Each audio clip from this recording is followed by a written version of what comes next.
Yo, people, and welcome to another episode of Through a Different Lens podcast. It is your boy Joe. And it's your boy Jacob. How are we?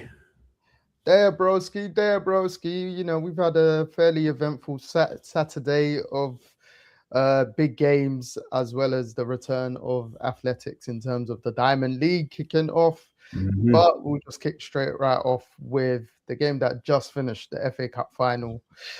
Man City beat Chelsea 1-0. What was your thoughts on the game? Typical final, very typical final. It's almost you come accustomed to like seeing how a finals played, and especially the way City and Chelsea are playing in finals. You've seen this kind of game before. They've almost played this game replicated a few times. I feel like in finals, Hmm. um, where City dominate for periods of time, then Chelsea get their backs up and dominate for periods of time. Then City, obviously, I don't think Pep's had the right team. He made the change at halftime. Shirky comes on. There's a bit more attacking control, and then City get the goal, and then Chelsea are doing the bits and bobs. So for me as a whole, I felt the game went the way it should have gone. Hmm. I feel like City went into it thinking they're going to win. I think the rest of the world obviously went into it thinking that City were going to win. It was a final at the end of the day. Finals are cagey for a reason. There's nerves, there's pressure. Everyone wants to win the game. One mistake can lose it. One mistake can win it. But I think overall, City probably deserved to win the game. I feel like Chelsea actually played all right today. I don't think they did Hmm. much wrong.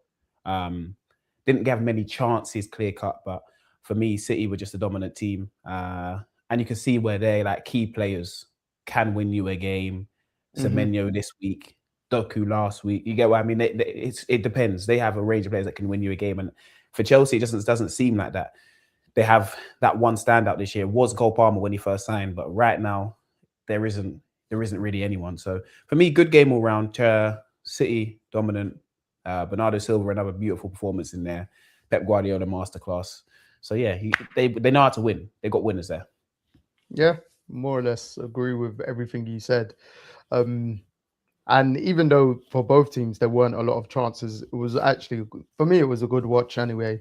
Like you said, it was one of those finals that you kind of know what to expect in that sense. And Chelsea played well. McFarlane in terms of getting the team's structure and shape.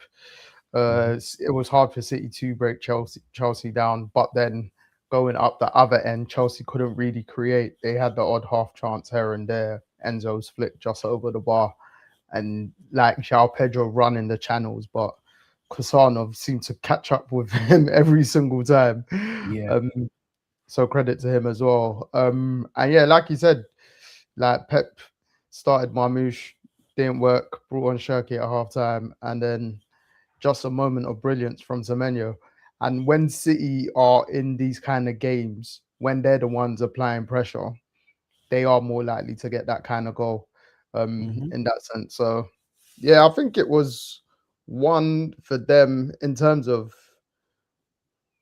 not a consolation, because obviously the league's not over. They can still win it. But Yeah.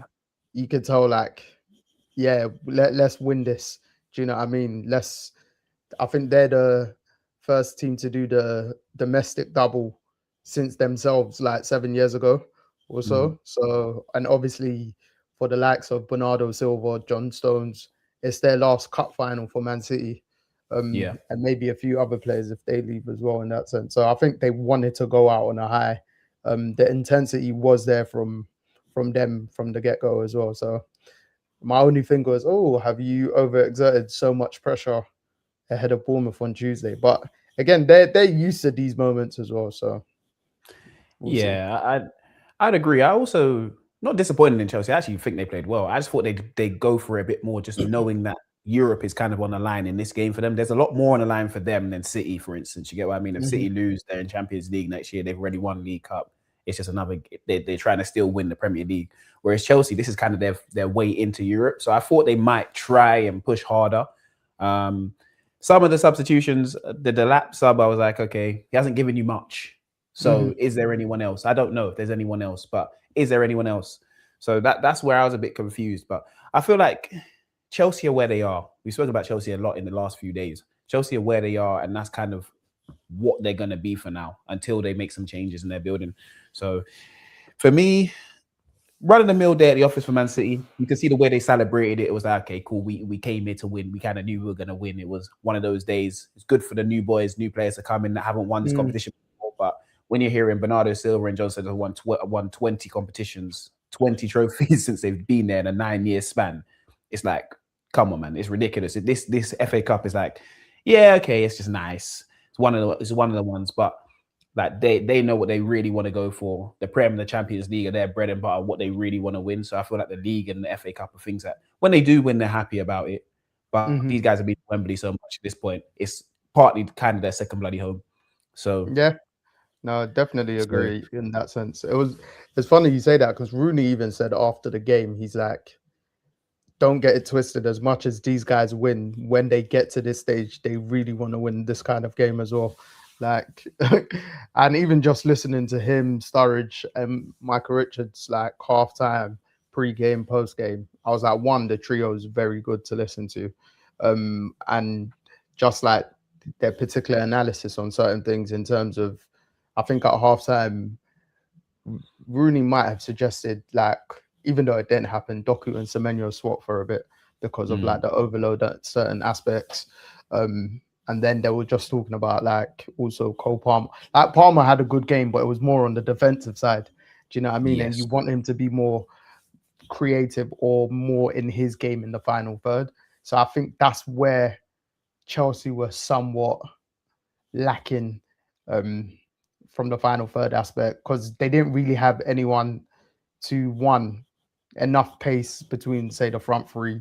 Obviously Enzo can create, but it's not quick enough, and Pedro's just about quick, but you're not gonna beat Kuzanov and Gahey like that. Do you know what I mean? Yeah. In terms if you're trying to run them down the line or run them off channels and stuff like that. So yeah, I think like you said, we spoke about Chelsea enough of recent. And even when we finished recording last night, it looks like Alonso's name has gone even further in the hat, like that he's going to be their next head coach, which will be interesting. But for City, this final week of football is a for them. It's a we lose or we do something that not many have done, but we've done it before anyway, and win it at the death.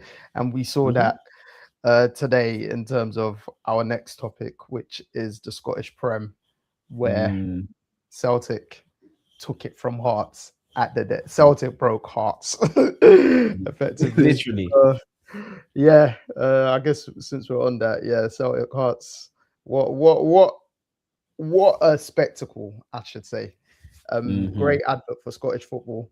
It was great that they had like that prime time slot as well. So literally everyone can tune in. My whole timeline was watching that game as well, which was great. But yes, Celtic retain the league and Hearts are broken. Mm. Literally. Great, as you said, great advert for Scottish football. Great game, real like intense. I was sitting there on the couch watching. It was just intense, just because I didn't have any dog in the. I didn't have a dog in the fight. Obviously, you want Hearts to win it because they haven't done it in 60 odd years. And then you're like, but the comeback story from Celtic is so impressive that you kind of want them to do it. So I was like, okay, cool. I'm just entertained regardless. When I saw 1-0, I'm going, okay, cool. This is Hearts' day. But Celtic have been known this season to be the comeback kings. So they, and at home with that crowd behind them, they're gonna get something. So another goal goes in, and then you're watching second half's going. I'm seeing they made some good subs. To be fair, Martin O'Neill did make some good subs. I feel like taking off the centre half, and who else did he take off? He took off the centre half. I remember he took off Trusty. I think he took Yes, off Tierney, but he swapped with left back. yes. But those two subs were very key, because the guy, I can't remember his name. This is bad of me, but the guy that came on left centre half was really, really pivotal in the goal, and he was pivotal in the way they were just getting the ball forward a lot quicker. So I feel like those subs really changed the game for Celtic. But I felt it coming around like the 70th to the 90th minute. Hearts were camped in, not really attacking much, not really moving from the areas. Like, okay, cool, it's 1-1. Let's try and keep it 1-1. 1-1 wins us the league. And I feel like the pressure got to them, whereas Celtic have really been here before, and all their players have really been here before. So it's a case of do what got you here, You bring on experience at halftime like Kelechi Iheanacho, real difference maker for them this season with the goals he scored. You can see the difference in terms of just holding up the ball, the way he was turning, bringing people into the game. So you then see the goal come, which was a great move. I don't even know what the linesman saw to flag it offside at one time. I was like, Yeah. bro, he was probably looking at Maida, but Maida was very much offside No, at the time nowhere when he near it. Yeah. didn't even get past the ball. So great move for the finish. And at that point, I said, I feel like Celtic are going to win it. But then Celtic kind of went back in their shell a bit. You get what I mean? They Mhm. couldn't clear the ball for like 10 minutes. They were like a bit rocky. And Hearts are known for scoring goals late as well. Between the 86th and 86 plus, Hearts have got the second most goals in the league. So Hearts are very similar to Celtic in terms of having scored late goals. So I was sitting there saying, Hearts will get one more opportunity, maybe two. And especially with Mhm. those 8 minutes added on, I was thinking they're going to score. But then obviously, you know, goalkeeper comes up, and I'm just, I'm most disappointed in that set piece. You can't whip that set piece Yep. and get it wrong. Do you get It what I was in mean? my it was in my group chats. It was group chat. Sorry, it was on Twitter. It's like, bro, you have to at least beat the first man. That was my only thing. When he was there standing over, I was like, bro, don't whip this ball in, because Yeah. if you get this wrong, they're going down the other end and scoring. You have to either drill it back post or just drill it Mm. into the mix. But if you whip it and don't get it right, at that point, whipping it, you gotta know you got the whip on lock. You gotta be a Yep. Trent. You gotta be able to whip it pop round the first man and give your team an opportunity. As soon as he hit the first man, I said, "Yeah, game over." And then Celtic Park went into a frenzy. Yeah. And obviously, the sad side of it was probably that the Hearts players were getting assaulted by Celtic fans at that point, which doesn't need to happen. You won the league. Why are you assaulting their Mhm. players? They ain't done nothing to you. They're just trying to Yeah. play. So yeah, great advert for the game. It was Scotland, but commiserations. We said that a lot this week, but commiserations to Hearts. Yeah, I mean, and the fact that they're cool hearts, bro. They're the players, the fans. They are not. They must be in tears still right now, even though that game finished like narrow 3 hours ago. They should. They'll be devastated because for the players, the club, this they're probably thinking, when are we going to get an opportunity like to do what we've done this season? They led the league for 226 days. Celtic Mhm. led it for 1 day. Today. No, they let it, I think, at the beginning of September or sometime in September, Oh but yeah, and they then then today. re-let it. Yeah, today it's just like, bro, uh, we've not had a non-Celtic or Rangers league winner since 1985, which was Sir Alex Ferguson's Aberdeen, innit? So, Hmm. like, Hearts would have really created history. And on that as well, they've missed out on Champions League, which Yep. yeah, it's a tough one to take for them, especially like in the fashion that they took the lead. Because in the first half, I was actually surprised and happy with their approach. I thought they'd start the game nervous, and they actually did. Like first 5 minutes was a bit cagey for them, but after that, they settled well. And Mm. people were saying Celtic looked nervous, and I was like, I don't think Celtic were nervous.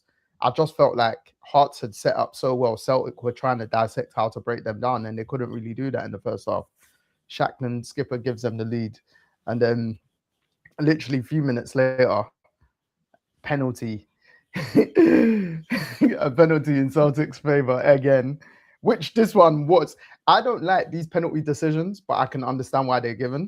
Do you know what I mean? Because when Hmm. you slide like that, you can't actually do nothing, and it was kind of close. But again, your hand fully blocking the cross in it, so it's Yeah. just like is what it is. Whereas the other day, when all these Mm-mm. Celtic fans, thank you, and keep them coming on our TikTok, and even on YouTube as well, actually, saying if we're blind and stuff. It's funny because literally it's no bias, but they're the only ones that I've literally seen the midweek one say it was a penalty. And Mm. I understand why, because I said it at the time, for those that haven't watched the longer clip. But just like in terms of the how the ball traveled when it hit his head in my eyes anyway. But that's a No, it's conversation for another day. That's more so for Hearts to battle because after yeah. that game, their manager was fuming. So I'm actually interested to know what him or the players will potentially say after today when the dust settles and stuff like that. But again, credit to Celtic. Like you said, Martin O'Neill made big subs, taking off a centre half or midfielder, Osman, the youngster. got a goal and an assist. He's the one that scored the third goal. But the bravery to more so just because again the left back that you said came on Sriracha for Tierney, he was more that way. Like Yes. he Yes. was so that way, and Yeah. him and Osman is like they lifted up the team themselves, Mm. isn't it? Because that's when you could see Hart started to get really nervous, and then yeah, they've got the quality. Obviously, to do it in this kind of fashion, they probably haven't done. Because McGregor, their skipper, said after the game, people wrote us off. That's what makes it all so sweet. And I'm like, bro, people on my timeline were like, guys, you guys win the league like every year. Bro. Yeah, And man. McGregor's, before you go, McGregor's got 11 league titles and he's only 32. This is the thing. This is the thing. A real Celtic legend, him. But when he said that, I'm just gonna carry on from your point. When he said that, they wrote you off. I was sitting there thinking, bro, no one really wrote you off. You guys just had like two managers that didn't do well for you this season, and then you steadied the ship at one point. No one wrote you off. The Scottish Prem's one of them leagues where you can go on runs because you're playing against the same team so often that you guys know most of the time you're going to go into their building and have more fans in there than they're going to have their own fans. So you're going to have domination more often than not. Celtic are going to be the dominant team and are more likely going to be favorites for every single game they play. So like, I don't see it as people writing them off. I just think when you were so far away and the way you were playing at the time, it was right for everyone to say, okay, it should be Hearts to win the league. And really, we're thinking Hearts should have won the league anyway. I think Hearts messed up when they did they not lose to Rangers a couple of weeks ago? But they beat them 3-2. I remember. Hearts Rangers. No, they beat Rangers 2-1 actually. They beat drew the Rangers following 3-2. game. They drew the following game away to Motherwell 1-1. That was it. Because that game was on TV actually. I remember that one. Yeah. That was it. Them drawing to Motherwell was probably the end of their, well, not the end, but you draw that game, it's like, oh God, now you're giving Celtic a chance. And you gave Celtic an opportunity to get in. And then Celtic go and win. Yeah. And you know they're going to face you at the end of the season, last game of the season. And you know if it is that, it's going to come down to, at one point it could have been goal difference, but now it's going to come down to the fact that it's just going to be one game. If they win, they're title winners. If you win or draw, you'll win the title. So I think when Hearts look back on the season, they'll look at certain games and go, that's what messed us up. Instead of blaming the decision that was in the Motherwell game that went for Celtic, I think they'll have to look at themselves and go, we messed up at this spot right here. Because being that clear, you shouldn't allow a team like Celtic to get close to you. Because if you do, you know you'd rather be the hunter than the hunted. And it's been shown. It's basically kind of like in the Premier League, you don't want to give Man City a sniff to chase you. Because we're seeing it currently now. Obviously, again, Arsenal are in control again. But the blip and everything is like, these are teams like, they're used to doing it in their current iterations. Do you know what I mean? It's like, and it's part of their history now. So it's like, okay, you've given us a sniff. All right. And then I was just saying before today, Celtic had won 6 straight from losing a game, whereas Hearts had lost, I think a loss or maybe a draw in that span. Well, obviously the draw that stated. So they had 2 draws in that span. Yeah, but they didn't lose. So it's that is fine margins, isn't it? And you're just gonna then look over the course of the whole season, in that sense. But it is a very tough one. I think.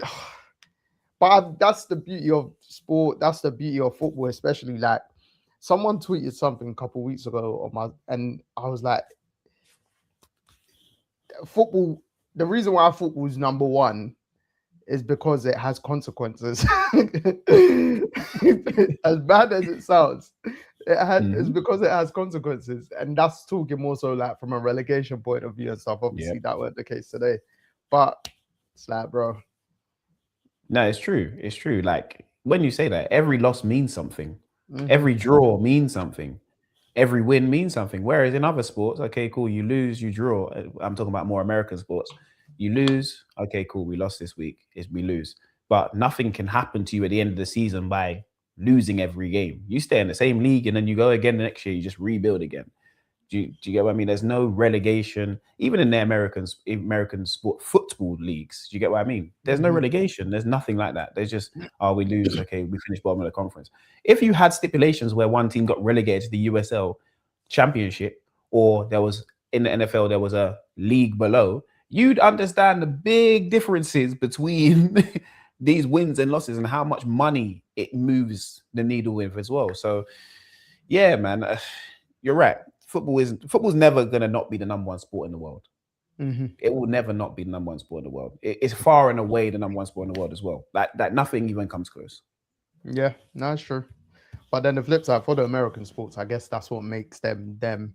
It keeps those kind of clubs. They're not gonna go bust because they're too vital. Do you know what I mean? So from like a financial point of view, they're always gonna make money. Um, so like their model again, I don't. It's not that I disagree with it or anything, but like our model, their model could show you heartbreak. Our model could show you you drinking like Phil Mitchell. That's what our model. Because we've seen it across all the UK leagues. I won't even say English leagues because obviously we're talking about Scotland right now. But last week we saw it with Motherwell, not Motherwell, Mm. sorry, the National League final, playoff Rochdale, final. Bournemouth. Rochdale, Rochdale, Bournemouth. Yeah. We've seen these things, and we've been seeing a lot of our people in good positions this season where they've won and they're celebrating and we're enjoying their celebrations, but their Mhm. opposition teams are like fighting out, Yep. fighting out. Do you know what I mean? Because they had that opportunity to get promoted to celebrate the way those teams did. So And it's yes, way it's a way of life as well, Joe. You know this. You know this as well. It's a way of life. Like relegation causes so many job cuts. Like yeah, relegation means so much in life in football, bro, because it's like getting sacked from your job essentially. Because hmm, you know some people are getting sacked from their job because there's less money in the league below. There's less infrastructure. We need less people here. Like hmm, all these players on big money, you guys got to go somewhere else because we can't afford you next year because we're not yeah, playing the same fixtures. We're not going to get as much attendance. People don't want to come and watch these games as much. So that's that's what, as you said, as a person said online, football has consequences. It has the utmost consequences, and it's never going to change. But you wouldn't want to change it because you really do understand that football can change your life, but it can also end your life at the same time. It's yeah, literally two ends of the spectrum. yeah. You're not wrong. You're not wrong. Again, Before, commiserate. bef- Now I'm not going to before, move on. I know what you're going to yeah, say. yeah, Big up Motherwell for getting yes. European football.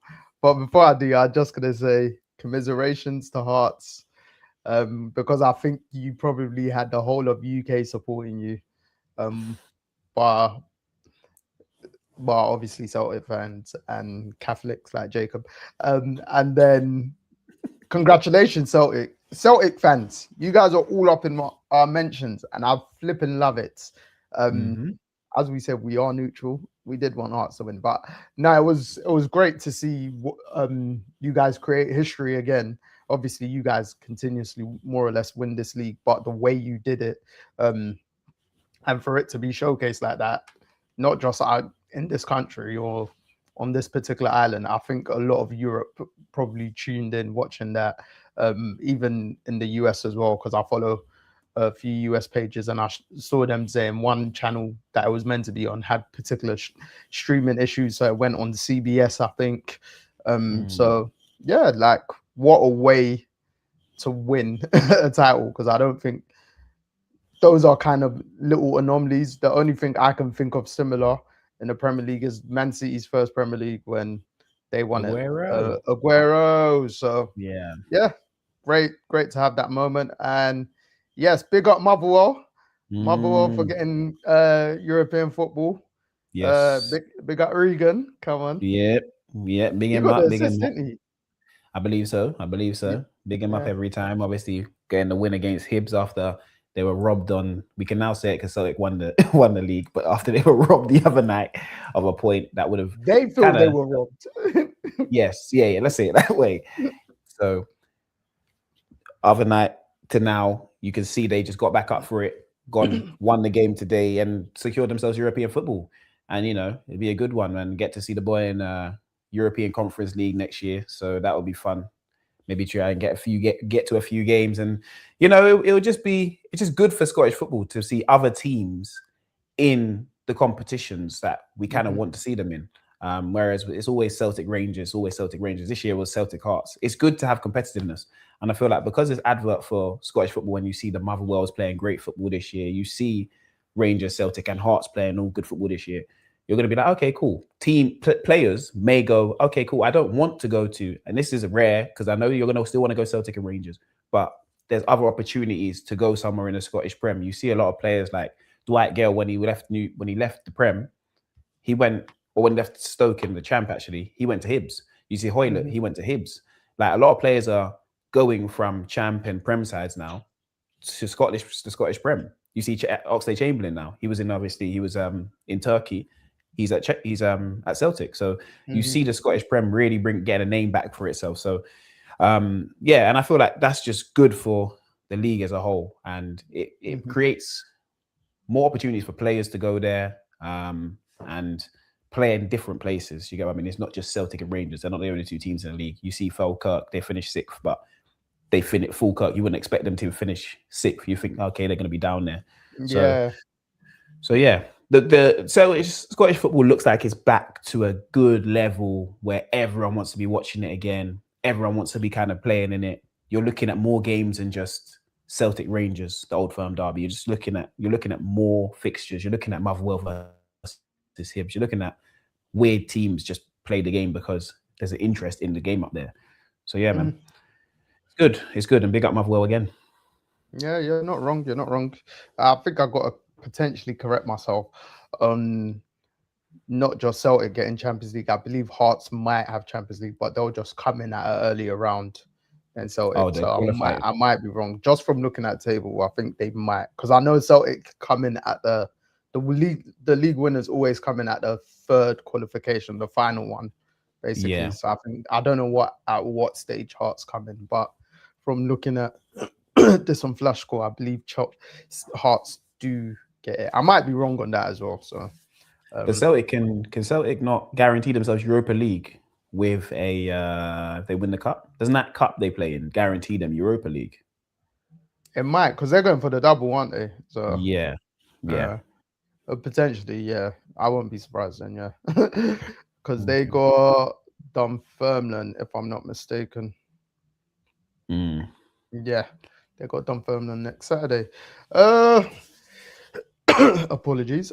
Diamond League Athletics. Diamond League has kicked off the Shanghai Diamond League, which was actually nice that was in Shanghai, because on a Saturday, the time's brilliant if you're not leaving your house or if you're not too busy, where you can even watch it on your phone. And it was on BBC as well, which makes it nice.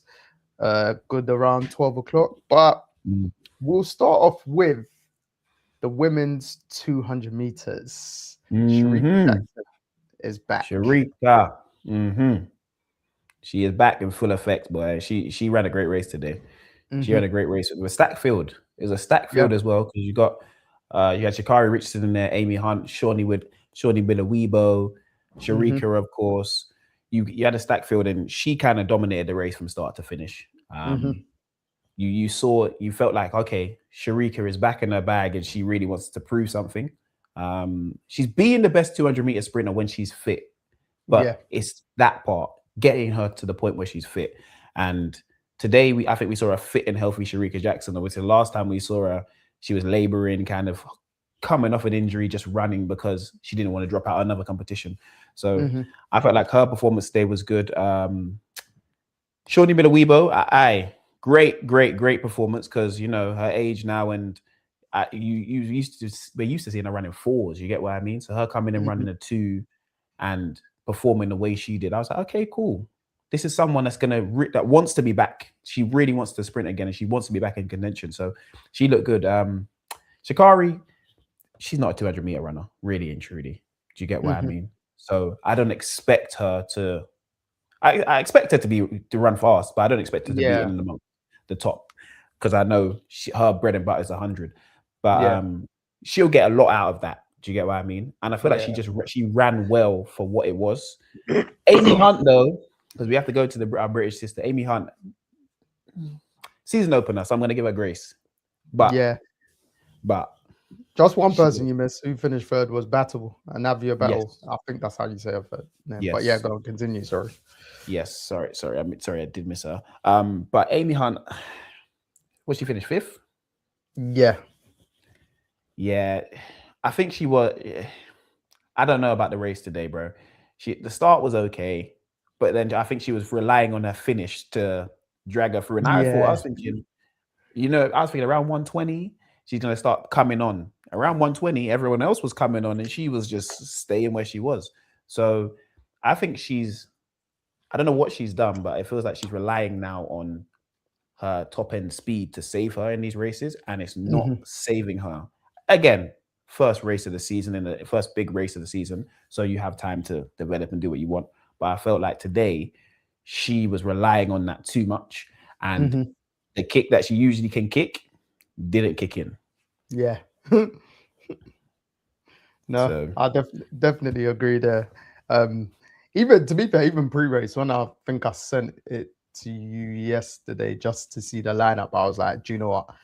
This is a good first race to kick us off. And like just seeing Sharika Jackson's name is like you just thinking, oh yeah, pre-race, let's hope she's back to her best of some form in terms of getting over injuries and stuff. And yeah, she ran a very nice race. Do you know what I mean? And like you said, when she's on full flow, she is arguably the best, or is the best 200-meter women runner. So fingers crossed, it is at that level yeah, for her consistently throughout the season. Then going into the Worlds next year and then the Olympics the following year, because I think Sharika's 32 in July. So again, like she's still in terms of sprint peak, she's still in her sprint peak. Do you know what I mean? It might be yeah, coming towards the later end, but she can still run super quick times if she's going to be super healthy. So 100%. And the only person really going to challenge her, well. There's two people that can challenge her, and they're both Americans. We know who they are. that's it. But Sharika healthy, I still feel has the edge in the 200. I'm not giving her the edge in the 100 at all. Do you get what I mean? Yeah. In the 200, I feel like she has the edge still, because she hasn't really been. She's never raced against them fully fit. And when was the last time we really saw her fully fit? It was when, what was it? What are you going to say? 2-3 years ago? And we're like, okay, cool. I think 2023, really. Yeah. When we were saying, okay, cool. She's storming, and she was storming in 100, 200, and she was talking about maybe running the 4 as well. I was thinking, boy, right now the world is your oyster. You can do what you want. And then it's just injuries after injuries, and you could see the mental toll it took on her, and they're not being able to compete when we knew that was the battle. Do you get what I mean? To see her versus Gabby, we wanted to see her versus Sha'Carri. We wanted these races at the time, and we couldn't get to see them. So I feel like that all affected her in some form of way. But now it's like heads clear, back to running. And yeah, man, she looks strong. She looks super strong today. Yeah. Yeah, no, it's true. Because even when she got bronze in the World Champs last year, like Not healthy. we're like, oh yeah, there's still. I think everyone knew Sharika wasn't at her absolute top then, but it was still a great race. Do you know what I mean? Yeah. Because the race in general was great, but she still ran a great race. So if she is gonna be back to the Sharika Jackson of old, then if Melissa wants that smart, obviously Melissa's the current world champ of both 100 and 200. But if they can both go into that next year at absolute full on health, that'll be fantastic. Do you know what I mean? So it'll be interesting, definitely interesting. But I think there might be another Diamond League next week, but obviously we'll discuss that. Another race that was of entertainment, the women's 100-meter hurdle. Messiah Russell, she ran for a season opener. This is why when you were talking about Amy Hunt, I was like, oh, it's only the first race of the season. Do you know what I mean? Bro, Messiah Russell ran the 10th fastest time ever. You know her though. You already know about Masai. Yeah, She's she's already coming got to the race. second fastest time ever. Yeah. And every time she steps on the track, it's like she wants to break a record. You see it in her Bro. face. Yeah, there was no smiling before, nothing before Mhm. the race. You see how focused and locked in she is whenever she steps on the track. And it's like, hurdles is a weird one because hurdles, I feel like they can break the world record whenever, wherever. Hmm. Like, I don't know if you can ever chill running hurdles, if you get what I mean. Yeah. You kind of have to just run as fast as you can all the time because, Well, look, sorry. On that, look oh, when Toby Amerson broke it. She broke it in the yeah. semi-final. Mm-hmm. Yep. So But you have to because you got a barrier in the way. So you don't mhm, have any choice to slow down, for instance. You get what I mean? You can't ease up at any point. So I feel like hurdles is the one race where you're never going to see real celebrations really at the end. It's you got to go through the line because you don't really know what's around you because everyone's mhm. going over. There's an obstacle. But Masai Russell, fluid, bro. You don't even. She runs like there's no hurdles in front of her. That's how she clears hurdles, bro.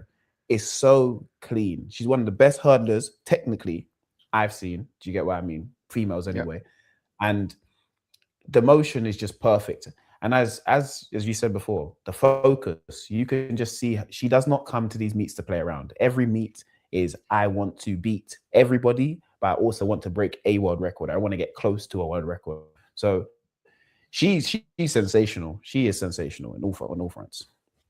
No, I agree. And obviously, like in terms of the race itself, the race was a good race, but then obviously we had two starters that didn't finish. They basically hit the first two hurdles, and you're just like, Yeah. that's the only thing with hurdles is like it can give some form of a disappointment Yeah. because it is such a risk. But like you said, it's one that you can't ease into it unless you're in Hmm. literally in a world championship or an Olympic in the first heat and you're at one of the top 3 to 5 sprinters.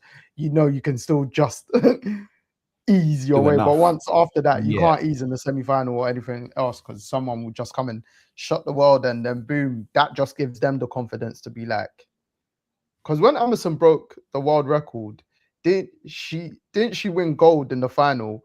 Obviously, the time weren't the same, but I'm sure she won gold. But like the confidence was there. Do you know what I mean? Or maybe Remember, you remember she ran a world well, record in the final, but it wasn't legal.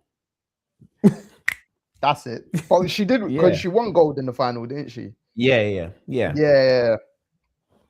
So she ran the world record in. I think she ran a world record in the heat. I think it might have been in the heat because they were so shocked. Everyone was shocked at the time, and then again she came again, and then semifinals, and or it might be semifinals and the finals, but then finals she ran the world record again, but it just wasn't win legal. So they were like, okay, cool, but she won gold and she was just dominant. She was dominant that time. Let me see. Emerson is current world record Yeah, holder let's with a check time it. of 12:12, which she set, yeah, in the semi-final. So in Eugene. Yeah, yeah, Yeah, I thought so. Yeah, then she sensational. won gold. So like, but yeah, even basically my point was from her running that in the semi-final, it probably made the field think Mhm. either, oh, one, I can do this in the final, or two, fucking hell. We got literally the Yep. sharpest person right now that's running the field. And then she proved it Hmm. by going and taking gold there. So yeah, but yeah, Masai Russell, for a season opener, it's like bloody hell. Like, talk about being match ready. Like, that's like scoring a hat trick. First game of Hmm. the season. And Yeah. you're just like, bro, give everyone else a chance. Do you know what I mean? So yeah, no, it She was she she weren't trying to give anyone else a chance. She got the world record holder in the race. She's like, every yeah, time I see you, I need to beat you just so I have yeah. an edge over you. Because Amazon, since she ran that time, she hasn't ran close to it ever again, really and truly. You Hmm. get what I mean? She's ran in and around it, but I say in and around it 12 fours, 12 threes, but 12 1 2. That's a long way away from what she's running now. Do you get what I mean? Yeah. So um I feel like Masai Russell just when she enters these races and she sees these other girls, she's like, I just feel you because when we get to this stage, you have to fear me. If I line up next to you, you have to have some form of fear for me in the race. As we said before, athletics is a lot of mental. If you've beaten someone a lot of times, same with Noah and Kenny, you've beaten them so many times that you don't think you can beat me anymore. Do you get what I mean? You might have the speed, you might have been running better than me all year. When we line up in the real competition, I don't want you to think that you have a chance. And I feel like that's what Messiah Russell's trying to gain over her competitors right now. Yeah, no, it's true. It's very true. But yeah, big up that race. And to be fair, on this day, the hurdles, hurdles is arguably the best race to watch when like there's no falls or no hits. Because if they all get going and they're all in full flow, it's like, bro, one, you're running at top speed with doing something technical. Yeah, you're greedy. You're greedy. Yeah, bro. And you can see it's the last race of the event. Yeah.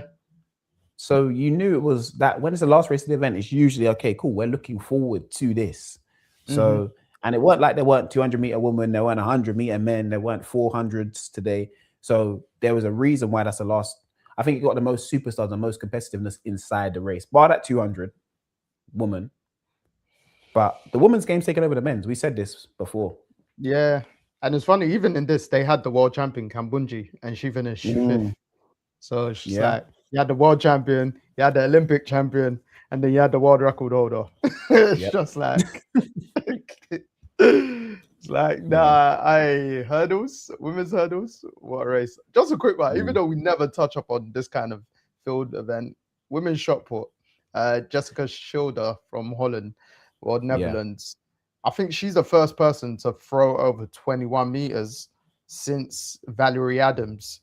Who is it? Valerie Adams, Stephen Adams' sister. So they're Stephen Adams. Yeah. So Stephen Adams that plays for the Houston Rockets, his sister, the New Zealand world, and I think Olympic champ or something. But first one, if I'm not mistaken, Jessica Schilder today is the first woman to throw over 21 meters since Valerie Adams. She's doing her thing, boy. The shot put was interesting. There was the problem is they don't show you it enough. So but they were kind of focused on it a bit early on, to be fair. Yeah. So I was like, okay, cool. I'm looking at who's doing what, but it's just like I couldn't gauge who was winning at the time because I was like, yeah, I've tuned in a bit half-assed at this point, and they're doing this, they're doing that.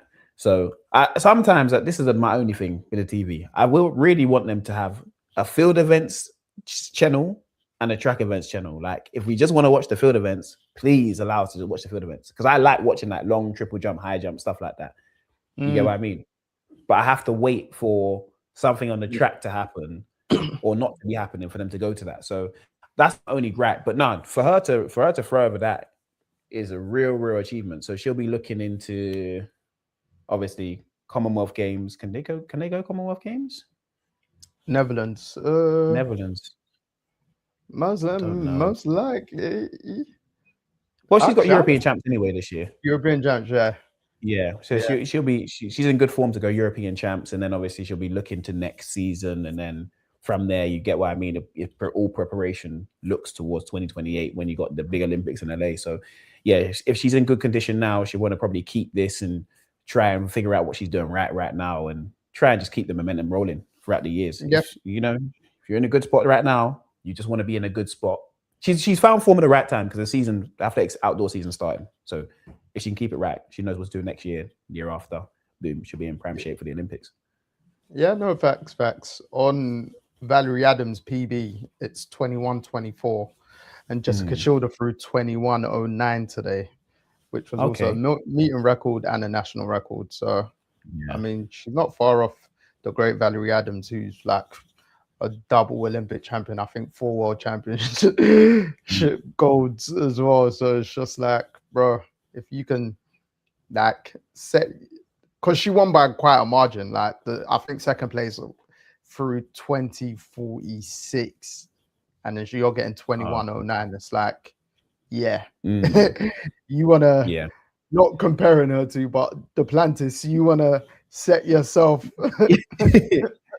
apart from the rest of your field. Do you know what I mean? So no, it was something like, again, like you said, you like to watch it as sometimes those kind of events could just be passing events for me, but that particular throw I was watching, I was like, oh shit.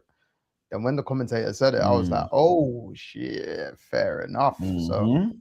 yeah, no, credit where it's due. Let's go to the men's 100 meters. And it was Mm. a bit of a surprise winner, I would say. But that Yep. is, I think that is one, again, first race vibes for a lot of the runners, depending on where you're at and how you train in the off season. And then two, it's just like, okay, uh, they showed they're becoming, they've been showing over the years that they're becoming more serious, not in a rude way, but becoming more of a threat, I should say, collectively, South African runners. And then they showed in the world Mm. relays. And Yep. hey, Leotello? I don't know how to say his name. Yeah. Apologies. Gift. Yeah, Gift. gift. Gift. Yeah, Great gift. name. Great first Gift. name. So Gift Mm-hmm. took it literally photo finish Right here. um Mm-hmm. from Mr. Ferdinand of Kenya, and it's just like, bro, all right, cool. It's warming. You get me? The US athletes, they didn't perform it probably as well as they like to, but again, season opener, so yeah. Mm. Africa got to stand up, man. Africa really Man. got to stand up right now because we're doing our thing, really doing Mhm. our thing, especially in sprint. Like, I don't know if we ever thought we get to a point where Africa is the one that's going to be really a mix of maybe dominating. We see Botswana kind of dominating the fours. We see, like, we're seeing, I don't want to say the changing of guard because it was too early. It's too early. Yeah, America, Jamaica, yeah. that side of things. But you're seeing, do you get what I mean? It's slowly starting to shift. And rightfully so, bro. Rightfully so. Because why is Africa been not in and around this for a long time? You see with Gift. Ferdinand's been around for a long time. Injuries have killed Yeah. him. I feel like this is one of his best performances I've seen him personally for a long time. Because every time I have seen him before, it's been like, okay, he has the PB that he ran in Africa one time, and then it was like I ain't seen anything other than that. So for him to put up this Yeah. performance, for him to put up this performance in Shanghai in the Diamond League shows, okay, cool, you're in form, you're ready for what's to come. Gift, as you said before, surprise, yes, definitely for me anyway. I didn't see him coming running 997 season's best and literally just winning. You get what I mean? I didn't see it. I didn't see it. With Mhm. especially with the names in the race, you got Kenny, you got Trayvon Bromell, who's been running well. You got Tobago, who's not been running too well, but you got the names. And then for him to come and win the Simbine. race, Gift beat his yes, countryman. exactly. And the people and these are finalists in the Olympics. You get what I mean? Finalists and world champs. So for Mhm. them to come and win, for him to come and win the race, real surprising, but it's testament to his training, testament to his off season, testament to his indoor season, and he's come out the breaks flying. So block flying, literally. So Yeah. yeah, for me, bro, interesting race, very interesting race. But as I said, season opener, like you said before, and I want to see what he does from here moving forwards. You Mhm. get what I mean? If it's going to be a consistent thing, because I think it's more about times for Gift. He's won his first race. It'll be about seeing how consistent the times can be if he can prepare himself, if he can get used to this being on the circuit and traveling around the world. So Mhm. yeah, it will be interesting. First race, you want to start the season off, especially like this with a bang, and I think he's done that. So great start for him. As you said, the Americans not great, but you know, Kenny got third, 998. It was his first. I think it was his first actual 100-meter sprint outdoors this year.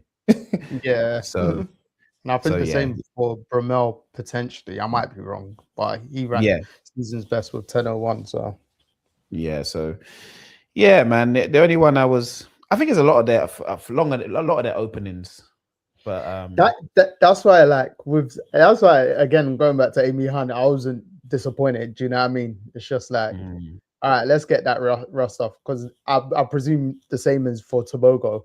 You probably wanted mhm. to see him run quicker, but again, like, there's another Diamond League again next week in China, and I think then the following week in Rabat, if I'm not mistaken. So it's coming like thick and through. Like, in turn, obviously it depends where people are going to run and stuff like that, but not we know, but there's probably more impetus for them to take this year's Diamond League more serious or to run in more races because there's no world champs or Olympics in that sense.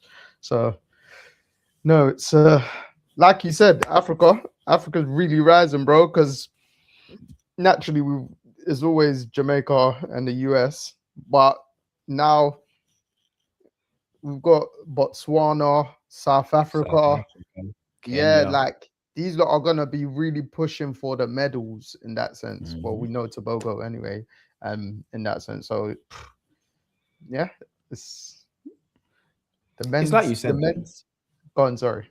No, it's like you said. It's like I think this year's a bit difficult because you don't know. There's nothing to look forward to in terms of a race. You get what I mean in terms of competition. Whereas before, these times would be very normal at the start, the opener, because you're thinking, okay, they're not preparing to be fast now.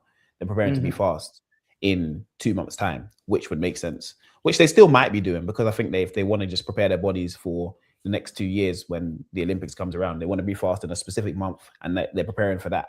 So that could be the training they're just doing. But as you said, they don't have anything to train for this year in terms of the ones other than the European ones and the ones that are going to the Commonwealth Games. There's no Hmm. big competitions. So it's kind of like it's just weird looking at the times just because you're like, what am I getting fast for? Yeah. But again, You're you want to be yeah, informed or get in the mindset as if there is a championship this year, yeah, so you can yeah. peak and then use that same model for next year, for instance. 100%. 100%. So yeah, just a quick one on the men's 800 meters. Another Botswanan athlete, Hangura. This is why you go until the end because Mark Mm-hmm. English from Ireland stole that win because Hangura decided to celebrate early Yeah, without so do you looking see up. it? You see him start doing that?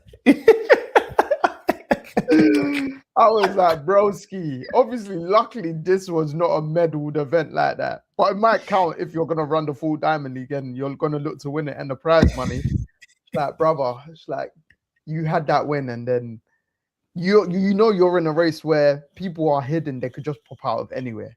Mm-hmm. So I credit to Mark English for going, bruv. Kept going, and I Bro, think he got a meeting record for it. he did. He did. You know what though? My dad actually phoned me after the race, yeah, and he's like, "Something's going on, bro." He said, "Something's going on. There's too many people running 143s too easily." He said, there's new spikes. Something's going on." He said, "They're running 143s like it's nothing. 144s. Mm, They're just sprinting." I love the 800 meters, bro, because it's changed into an all-out sprint race. It went from a race where we're using tactics, and I feel like they do still use tactics, to a race where you need to be able to sprint near enough 800 meters mhm. to run in 800 meters. And yeah, Hangura, I don't know what he was on, because when I saw him start doing the sign of the cross, I said, Lord, brother, look to your right. No, you can praise God at any time, but you still got to complete your mission. I was like, bro, ski. Oh my days. Oh, And the I worst thing, couldn't he went believe. over the line. He still did a clock. Nah. I was Bro, like, man yeah, dropped his arms and started doing this. I said, bro, this is the thing. We've seen it before as well. We've seen people early celebrate and lose. I don't know why. Just run through the line and do this after. yeah, There's no reason for it. You weren't even Joe. The race wasn't even far apart. Regardless, the next man was even close to him as well. It was mate. 143.85, 143.89, 144. They Oh they're yeah, they're like they're flying, centimeters bro. apart. Yeah. Yeah, but the 800 meters has become one of my new favorite races. I do love it because it's the race where you don't know who's going to win. You really don't have Mhm. a clue who's going to win it. People are going to be in form, people are out of form. It does not matter. It's whoever turns up on the day. It's very similar to a cup final, one-off Yeah. game. That's how the 800 meters is. And you can never like pick who you want to win in there. Like there's always favorites. You get the Brandon Millers. Mark English is a good sprint, is a good 800 meter runner. You get what I mean? But you can Mhm. never go, okay, this person's going to win the race. You just never know. Yeah, That's you're why I not do wrong. love it so much. Angora, you at least this is the kind of race you can learn your lesson. Because if it was a medaled one, I think you might have cried, or a major competition. Sorry, the men's 110-meter hurdles. There was Yeah. a slight surprise winner because I think Cordell Tinch was going in it as favorite again Mm-hmm. early season, Mm-hmm. but he was the favorite. Commentators kept on like banging on about it, but Jamal Britt ran a Yeah. PB 13:07 to win Mm-hmm. it. So Yep. yeah. Very clean race from Jamal Britt. I think this is the third time he's run 13:07. He's PB'd again. He's trying to go below it, but every time he keeps running 13:07, 13:07, 13:07. So, very, very clean race. You could see like where Tinch hit the final hurdle. That's Hmm. where Britt kind of just carried on, and he was Yeah. super clean. As we say, the hurdles, you're running with an obstacle in front of you. So if you're cleaner, sometimes you might not be the fastest, but if you're cleaner, you have more chance to win the race. And I think like his top end speed helps him. And yeah, very, very good performance. I did think Cordell Tinch would have taken it, but very good Hmm. race, very clean performance from Jamal Britt. Someone we probably got to keep our eyes on throughout the next 2-3 years, especially going into World Champs, Olympics. And it'll be interesting. It'll be interesting. I like the smoothness in his race. Hmm. I do enjoy the 110. I do enjoy the 110-meter hurdles, but I don't know if we're ever going to see times that we once did. I'll be real, because there used to be a time when we used to see world records every single other race, really and truly. So Hmm. I don't know what's gone on there in terms of the mechanics. If people have got slower because we got better equipment, but yeah, the Americans have always dominated this event, so I feel like it's going to still be that way. But yeah, Jamal Britt, good performance. I enjoyed it, and Tinch. Another, I think if we don't hit the last hurdle, he wins it. But hey, I mean, Tinch is the closest to getting the world record. I say in recent years, no one's got close in recent years because the world record is 12.8, and Tinch got yeah, 12.87 last year. Um, hmm, and no one really has come close within like obviously Grant. I say obviously, but Grant Holloway did in 21, 12.81. But yeah, like a lot of it has been in the previous decade, if anything, or the previous ones. Do you know what I mean? So, because yeah, like you hmm, said, they'll run these times once in the men's ones. Hey, you gonna follow up? But like you said, with Tinch is quite consistent. He keeps on yeah, hitting the no Brit. Sorry, Brit hits his same one. Sorry, mm. of that the same time that he PB hit today. So 13:07. maybe yeah, that's the next step for him in that sense. But no, that was a good race, and probably Tinch thought, all right, cool, yeah, my compatriot, he's here now. That maybe Hmm. pushed me to another level. So yeah, no, it Yeah, was again like for a season opener. The men's 300-meter hurdles. The yeah, Santos took the win with a PB, obviously, because it's 300 meters. Then you're more hmm, likely to. Everyone ran the season's best or PB. yeah, yeah, yeah. Real good race though. Real good race. It was. We knew it was going to be between Dos Santos and Warholm. Yeah.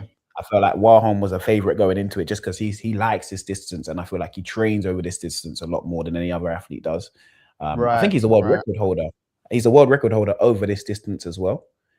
Okay. Um, I did not know that yeah, because it's not so a it's not a real real event. race.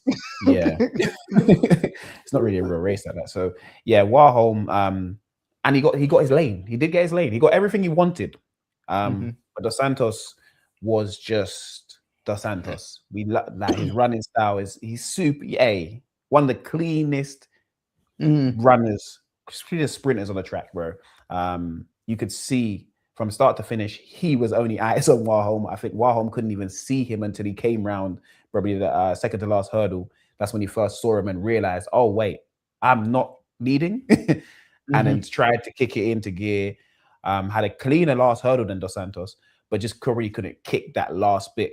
But yeah, no, real interesting race. I don't know what we can really say about it in terms of moving Yeah. forwards. Apart from Rai Benjamin, obviously wasn't there, but again, it's 300 meters. Rai switched to 400 meters clean, no hurdles. Hmm. So I think it's always going to, for the next few years, we're going to see Dos Santos. We're going to see while home.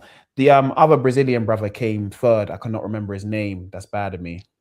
Lima. Yes, Lima I came think third, yeah, Lima.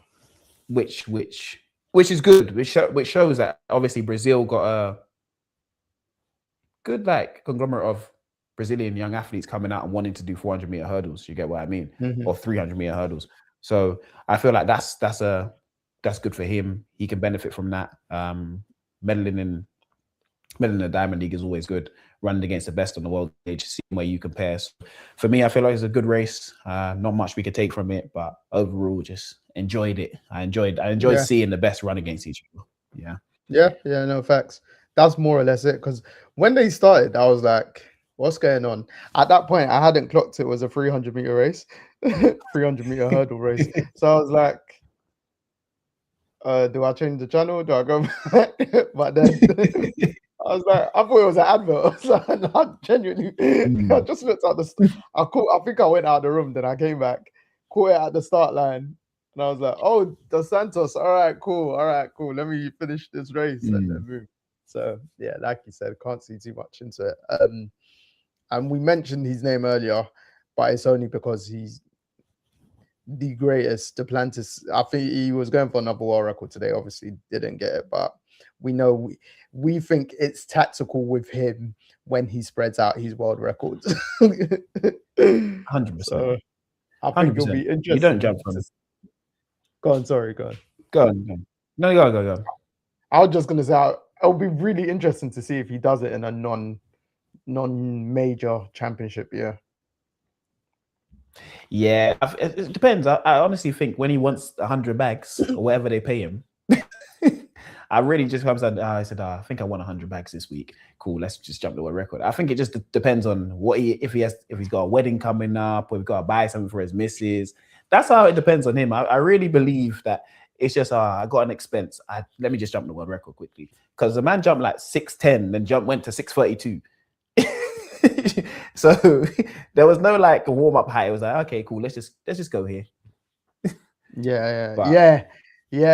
That is actually true. I was like, bro. And even when he won it at 6'12" or whatever, I was like, the second place was 5'80". Like no one's close to him. He's the most dominant. Like RG said, that he's the most dominant athlete right now. So it's just like, bro, what a guy. Before we wrap up, there was breaking news whilst we were recording. It came through like half hour ago. But we'd moved on from football and we briefly mentioned them. Xabi Alonso, there's an agreement for him to become the Chelsea manager, according to David Ornstein. A 4-year contract has now been finalized and an announcement is imminent. So apologies, Liverpool fans, because I don't know if you saw Mo Salah's statement a couple hours ago. Basically, not a statement, he put up a tweet like, how we played, paraphrasing, unacceptable. I'll do my best for us to get Europe, Champions League, which should be an absolute minimum for this club. We should be playing rock and roll football, more or less saying Klopp in, slot out, indirect and slot. And I think that was Liverpool fans' only hope of potentially slot leaving was getting in Xabi Alonso, which that ship has now sailed. Yeah, that's Chelsea have a manager, it says. So see, it does say manager. We need to see when he actually starts the job. Yeah, that's when until he signed that deal and I see manager underneath it, like you just said, I'm not going to say anything, because if Xabi Alonso is their manager, then Chelsea are in good hands. If he's their head coach, I'm gonna just direct people to what I've said a few episodes ago and go and listen over there, because that's literally it. But yeah, if they do hire him, it's a good hire. It's a real good hire. I think he showed his worth at Bayer Leverkusen. Obviously, didn't really work out at Real Madrid, but I'm saying it didn't work out at Real Madrid. That was more players just not getting along or not wanting him there. We know who. So that was that situation. I feel like Xabi Alonso has so much cachet going to a football club like Chelsea. These players can't say a damn thing to him. Do you get what I mean? Like, there's no one in the change room that can even look at him and say anything. He's got more accolades than everyone. He's won everything. So in the Chelsea change room, I think it works better. The Real Madrid change room, it's just too much. You got so many egos to manage, and it's going to be a different kind of fish. But Chelsea, they ain't got, no one can say a word to him, because I'll be honest, technically he might be better than most of the players on that team right now. So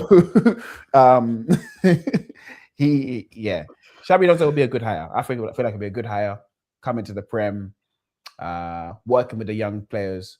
You saw what he did by Leverkusen, working with young players at Chelsea. He clearly knows how to develop players. He knows what he wants. He has a system, and I think it'll be a good hire. I think it'll work if they do let him be manager, not head coach. Yeah, interesting. It is an interesting one, and I mean, he's got effectively summer to do his business.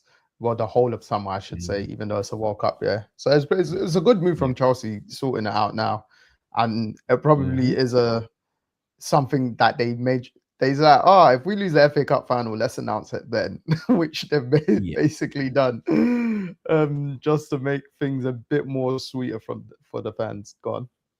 What do you think they do with this backroom staff that they have now? Do you think everything at the football club changes if they get Xabi Alonso in, or do you think they, because he has moved from obviously Southampton? We know the reasons behind. We ain't saying it on stream, but he's moved from Southampton to Chelsea. He's then come up the ranks through Chelsea. Do they change everything backroom staff and just say, okay, cool? But I'm talking about even through the youth teams, because Xabi Alonso might want to just come and say, this is how we've done it everywhere else, and this is how I want to do it here. Like Arteta kind of did at Arsenal. That is a good question. I don't know. I feel like the club, that, not to say like at other clubs others were devalued, but I feel like the club value like McFarlane and co, his team in particular, in it. So I think there will still be a space for them at the club, because he's not effectively at any point. Every time they've made him like caretaker, it's not a step on a toes thing. It's not an undermining thing, because he's still very much learning. Do you know what I mean? So I don't feel like there's any reason to oust him out, like as brutal as that sounds. But I don't think they will. I don't think they will, to be honest. Okay.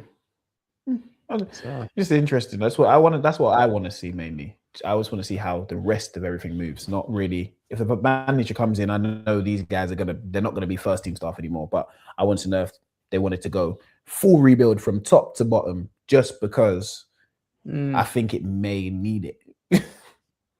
Yeah, but I'd only see him currently leaving McFarlane. That is if he had a better offer elsewhere. Because like this season has probably fast tracked his development. Like he probably at beginning of the season did not think, I'm gonna be managing the team at some point. Do you know what I mean? And he's done it twice this season. And the first stint went to the Etihad and got a draw, and Chelsea performed well. They performed well against City again today in the FA Cup final. So like he's probably one thinking, oh, if an opportunity arises, bro, I can't take it because I've had a taste of the hot seat. But then too, like if the club still don't oust them out or anything, it's just like I'm learning in an environment where I can take as much as I can in it. So I hear you. No, makes sense. He's done an okay job since he's been in charge. It's as best as you can do with a dysfunctional squad and club right now. So he's doing his thing. You want to just everyone that's coming through the game, however they get there, to do well. Yeah, no, you're not wrong. Song of the week. What you got for us? Song of the day. Yeah, song of the day I have got today. Who have I got today? Oh, I got Michael Jackson again. I got MJ, and I've got Baby Be Mine. Okay. Yeah. Oh, you've been listening to a lot of MJ recently because of the movie, even though it's hard to get away from MJ right now. It's hard to get away from MJ right now. Once you get stuck in the MJ train, you're there. Nah, I agree with you. I agree with you. Mine is Mo Stack Bunda. Does he still make music? I didn't know until last week. So when Deji O said, "Yo, have you listened to Mo Stack's new tune?" I was like, "Oh, Mo Stack make music again, and it's a nice tune." So yeah, Mo Stack Bunda for me Big up is Mo my Stack. song of the day. Yes, big up Mo Stack. Thank you all for listening, tuning. As Dej likes to say, Oh, yeah, sorry, you froze, my brother. oh, I thought you wanted me to say it. Yeah, can you hear me now? Yeah, I can hear you Yeah, now. yeah. No, I was saying, as Dej likes to say, Tell a friend to tell a friend. and the man himself. Like and subscribe. Yeah, sir, people. Tell a friend, like, subscribe, hit those buttons, get in the comments, interact, and we'll interact back. Tell us what you want, and we'll deliver, because that's what we do, and that's what we've been doing in the daily lives. But it is time to leave you guys on this Saturday. Joe, signing out. Jacob signing out. Thank you for listening and watching, people. God bless.